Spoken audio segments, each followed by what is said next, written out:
রাজবাড়ীর বালিয়াকান্দি উপজেলার ইসলামপুরে আওয়ামী লীগ নেতা পরিচয় দিয়ে চাঁদাবাজি, অন্যের সম্পদ লুণ্ঠন, ধর্ষণ ও মিথ্যা মামলা দিয়ে সাধারণ মানুষকে হয়রানির অভিযোগে অভিযুক্ত বিডিআর বিদ্রোহীর চাকরিচ্যুত দিলু মিয়াকে গ্রেপ্তার ও দ্রুত বিচারের দাবিতে মানববন্ধন করেছেন ভুক্তভোগীরা।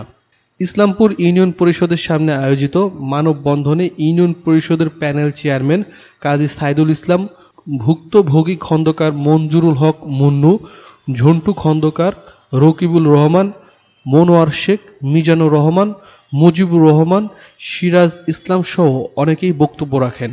মানববন্ধনে দিলু মিয়ার নানান অপকর্মের ফিরিস্তি তুলে ধরেন বক্তারা।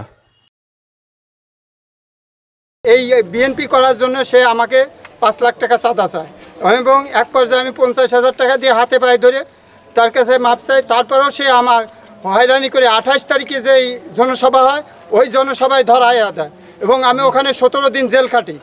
জেল কাটার পরে এখনও আমি মামলায় দিন আছি। আর দীর্ঘদিন সে চাঁদা চায় আমার কাছে 5 লক্ষ টাকার দাবি করে। সে আমি গোপনে তার 1 লক্ষ টাকা দেই, তারপরে সে আমার কারখানাটা বন্ধ করে রাখে। কিছুদিন আগে এই দিলু মিয়া সন্ত্রাসী বাহিনী দিয়ে আমারই ছোট ভাই তাকে দাবর দেয়। সে তাৎক্ষণিকভাবে অস্থির বোধ করে এবং হাসপাতালে নিয়ে যাওয়ার পরে সে মৃত্যু হয়। এই দিলু মিয়া আমাকে এলাকা ভিত্তিক একটা হয়রানিমূলক মামলা দিছে, এইগুলো আমরা অবলম্বে তার মামলা প্রত্যাহার চাই এবং কি তার আইনে আওতায় এনে তার শাস্তি দাবি করি।